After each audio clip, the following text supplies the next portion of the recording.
Hello everyone, आज हम इस वीडियो में डिस्कस करेंगे पेट्रोल एंड डीजल के प्राइसेस इतने एक्सपेंसिव क्यों है, इसका टैक्स स्ट्रक्चर क्या है, टैक्सेस इतने ज़्यादा क्यों है, फ्यूल प्राइसेस किस तरीके से डिसाइड किए जाते हैं, बाकी कंपेरेटिव कंट्रीज़ और डिफरेंट स्टेट के साथ कंपैरिजन करेंगे। महाराष्ट्र, दिल्ली, बाद में पाकिस्तान और यूएसए के साथ जो फ्यूल प्राइसेस है वो डिस्कस करेंगे और अल्टरनेटिव सॉल्यूशन क्या है, ये सारी चीज़ें डिटेल में स्लाइड टू स्लाइड डिस्कस करते हैं।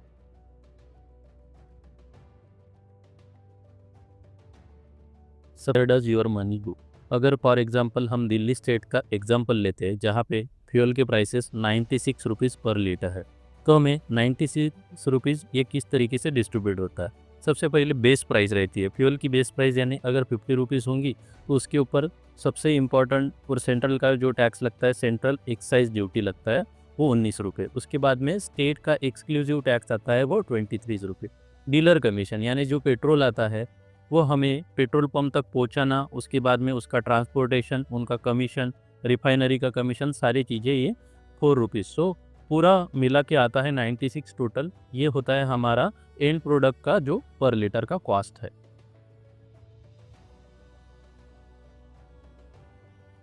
नेक्स्ट स्लाइड है how fuel prices are decided. सबसे इम्पोर्टेंट है क्रूड ऑयल। जो हमें क्रूड ऑयल आता है यानी जो तेल आता है हमारा, वो कच्चे फॉर्म में रहता है, यानी कच्चा तेल बोलते हैं उसको, वो मेजर फैक्टर रहता है। इसका बेस प्राइस हो गया हमारा 50 रुपीज़। उसके बाद जो कुछ भी हमारे एक्साइज ड्यूटी जो सेंट्रल की है एंड वैट जो है स्टेट का एक्सक्लूसिव, ये ऐड ऑन होता है यहाँ पे बेस प्राइस में। उसके बाद में हमने जो ऑलरेडी डिस्कस किया था, कच्चे माल को रिफाइनरी में लाया जाता है, उसको रिफाइन किया जाता है और जो हमें यूज़ करना है, गाड़ी में डालना है, उस फॉर्म में कन्वर्ट किया जाता है। हम उसे बोलते हैं रिफाइनिंग प्रोसेस।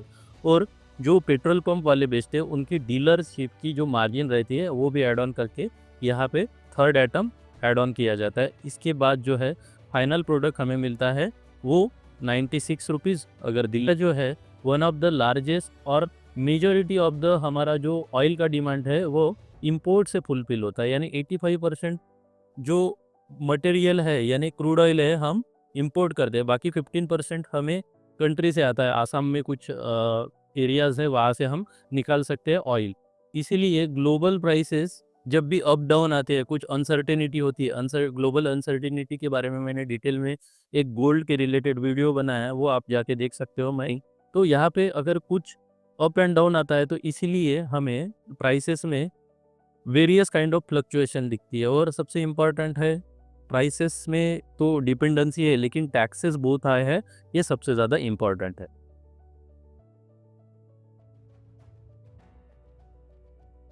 नेक्स्ट स्लाइड है why are taxes so high on fuel. देखिए, हम देखते हैं कि गवर्नमेंट का majority of the massive revenue comes from the petrol and diesel के टैक्सेस से आता है। तो इसीलिए जो हमारे स्कीम है, वेलफेयर स्कीम यानी लाड़की बहन योजना, जो one of the major famous scheme है, ये महाराष्ट्र में चल रही है।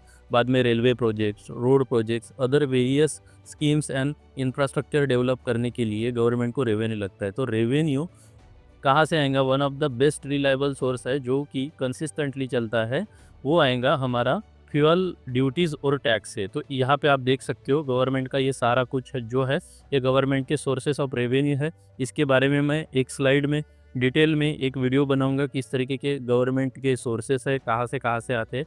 अभी as of now fuel duty और वैट का मेजर रेवेन्यू पोर्शन है, तो इसीलिए वहाँ से रेवेन्यू आने के बाद इनको जो खर्चा करना रहता है, एक्सपेंडिचर यहाँ से फुलफिल होता है। तो आप एक चीज़ भी कोरिलेट कर सकते हो कि गवर्नमेंट जनरली हम देखते हैं कि प्राइसेस बढ़ा देते हैं लेकिन उसके बाद कम नहीं करते। कोविड इतनी वर्स्ट सिचुएशन थी लेकिन वहाँ पे टैक्सेस घटाने के अलावा वहाँ पे इंक्रीज़ किया, स्टेबल तो छोड़ दो। इसीलिए बोलते हैं कि एक बार अगर फ्यूल के प्राइसेस बढ़े तो घटना बहुत ही एकदम कठिन है। नेक्स्ट स्लाइड है why do prices differ by state to state. यहाँ पे देखिए, हम देख सकते हो महाराष्ट्र में पेट्रोल का प्राइस जो दाम चल रहा है 104 पर लीटर है, दिल्ली में 96 है, राजस्थान में 108 है। देखिए, सेंट्रल के जो एक्साइज ड्यूटी है वो तो एक स्टैंडर्ड रहेंगी हर स्टेट के लिए, लेकिन एक्सक्लूसिव एक जो एरिया है वैट, वो डिफर करता है स्टेट टू स्टेट। राजस्थान का वैट ज़्यादा है, उसके बाद महाराष्ट्र का कम है, फिर बाद में देख सकते हैं दिल्ली का बहुत ही ज़्यादा कम है। यहाँ पे डिफरेंट स्टेट का चार्ट दिया है। ये अभी प्रेजेंट चार्ट नहीं है, प्रेजेंट चार्ट लिस्ट नहीं है, कुछ साल पहले की है। लेकिन यहाँ पे कुछ स्टेट में लैडर के टॉप पे देख सकते हो, महाराष्ट्र में सबसे ज़्यादा महंगा हमें मिल रहा है कंपेयर टू गुजरात, उत्तर प्रदेश, त्रिपुरा, झारखंड, आसाम, छत्तीसगढ़, मध्य प्रदेश और जम्मू कश्मीर। वैट में डिफरेंसेस की वजह से हमें स्टेट टू स्टेट प्राइसेस में भी डिफरेंस दिखाई देता है। हमने state to state prices differ करते हैं, वैसे कंट्री टू कंट्री भी डिफर करते हैं। इंडिया में 104 रुपीज़ पर लीटर कॉस्ट है, वही अगर पाकिस्तान में जाते हैं तो 258 है। ऐसी क्यों? देखिए, एक इंडिया इमर्जिंग कंट्री है, तो यहाँ पे क्या है, डिफरेंट काइंड ऑफ सोर्सेस है रेवेन्यू की। ग्लोबल इंडस्ट्रीज आ रही है यहाँ पे मैन्युफैक्चरिंग करने के लिए, बाद में यहाँ खुद का मैन्युफैक्चरिंग बेस अच्छा है, एम्प्लॉयमेंट रेशियो अच्छा है, कॉर्पोरेट टैक्स आता है, तो बहुत सारे सोर्सेस है जहाँ से कम गवर्नमेंट जो है रेवेन्यू क्रिएट कर सकती है। लेकिन वही पाकिस्तान जो है इमर्जिंग इकोनॉमी नहीं है, यहाँ पे ग्लोबल इन्वेस्टर आते नहीं है और खुद का मैन्युफैक्चरिंग बेस भी उतना बड़ा नहीं है, जो रेवेन्यू के सोर्सेस है वो बहुत ज़्यादा कम है। तो इसलिए रिलायबल सोर्स कौन सा है? VAT and excise duty. तो इसलिए ये ज़्यादा इम्पोज करते हैं। बाद में फिर गवर्नमेंट को जो कुछ भी एक्सपेंडिचर करना है, welfare scheme, road, railway structure, railway infrastructure में, तो वहाँ पे वो रेवेन्यू स्पेंड करते हैं। वही यूएई, यूनाइटेड अरब एमिरेट्स में 33 रुपीज़ पर लीटर है। तो ये क्यों? ये यूएई जो है one of the oil producing country है, तो ऑयल प्रोड्यूसिंग कंट्री खुद का प्रोडक्शन है, इसीलिए यहाँ पे हमें जो कुछ भी वहाँ के लोगों को एंड प्रोडक्ट मिलता है बहुत ही चीप रेट में मिलता है।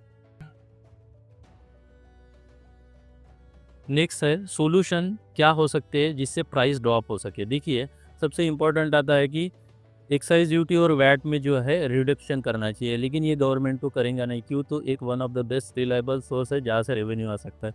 सेकंड जो है जीएसटी, यानी स्टेट का वैट है एंड सेंट्रल का एक्साइज ड्यूटी है, वो under one tax one resign के अंदर आने को होना है, यानी जीएसटी के लिए। लेकिन यहाँ पे स्टेट जो है इंटरेस्टेड नहीं है। क्यों? तो उनका जो रेवेन्यू है वो लॉस हो जाएगा और उनका एक्सक्लूसिव अथॉरिटी है वो देना नहीं चाहते सेंटर को। और सेकंड है, उसके बाद हम देख सकते हैं कि इलेक्ट्रिक व्हीकल में शिफ्ट हो सकते हैं। नेक्स्ट स्लाइड में हम डिस्कस करेंगे ईवी में शिफ्ट किस तरीके से हो सकते हैं और किस तरीके से हो रहे हैं। आप देख सकते हो कि पहले 10 में एक व्हीकल जो हमें दिख रही थी वो ईवी की रहती थी, लेकिन वही अभी पोर्शन बढ़ के 2-3, यानी एक रैपिड ट्रांसफॉर्मेशन हो रहा है कंज्यूमर हैबिट में। और बड़ी बड़ी कंपनीज टाटा, ओला, महिंद्रा, ये भी अपना वेंचर जो है एक्सपांड कर रहे हैं। चार्जिंग इंफ्रास्ट्रक्चर बहुत ही रेयर था, वो आज चार्जिंग इंफ्रास्ट्रक्चर वेल डेवलप हो रहा है। उसके बाद अभी यहाँ पे हम तो देख रहे हैं कि ईवी रिवॉल्यूशन तो हो रहा है, लेकिन अभी हम थर्मल एनर्जी, यानी जो कोयले से प्रोड्यूस होने वाली एनर्जी, उसके ऊपर डिपेंड रहते हैं। और ईवी की गाड़ियाँ वहाँ से चार्ज करते हैं, पोल्यूशन तो अल्टीमेटली हमारा यहाँ से जो है इंक्रीज होने लगा। तो इसलिए हम क्या कर रहे हैं, solar and wind energy.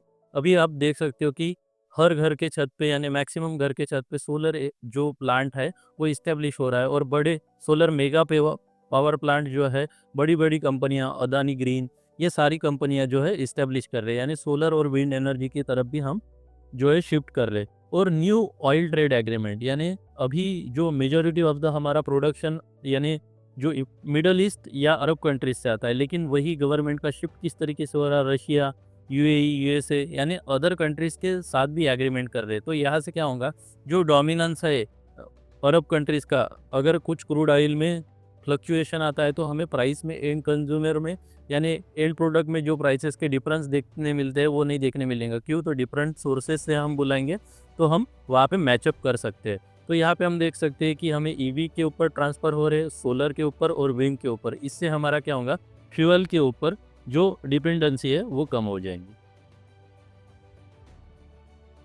Future trend किस तरीके से रहेगा फ्यूल प्राइसेस का? अभी देखो कि यूएसए, चाइना, यूरोप, ये भी कंट्री जो है ना, मेजरली ईवी व्हीकल ही प्रोडक्शन कर रही है और ग्लोबल शिफ्ट हो रहा है रिन्यूएबल एनर्जी की तरफ। तो डेफिनेटली हमारा जो कुछ भी ऑयल के ऊपर डिपेंडेंसी रहेंगे वो दिन ब दिन कम रहेंगे। और यहाँ से हम देख सकते हैं कि majority of the gradually price जो है रिडक्शन हो सकता है, लेकिन अभी इसको ओवर द नाइट ये चीज़ें नहीं होंगी, थोड़ा लॉन्ग ड्यूरेशन लेगा। और आपको वीडियो का कंटेंट ठीक लगा है तो लाइक कीजिए, कमेंट कीजिए, शेयर कीजिए वीडियो को, चैनल को सब्सक्राइब कीजिए। Thanks for watching, follow for more videos.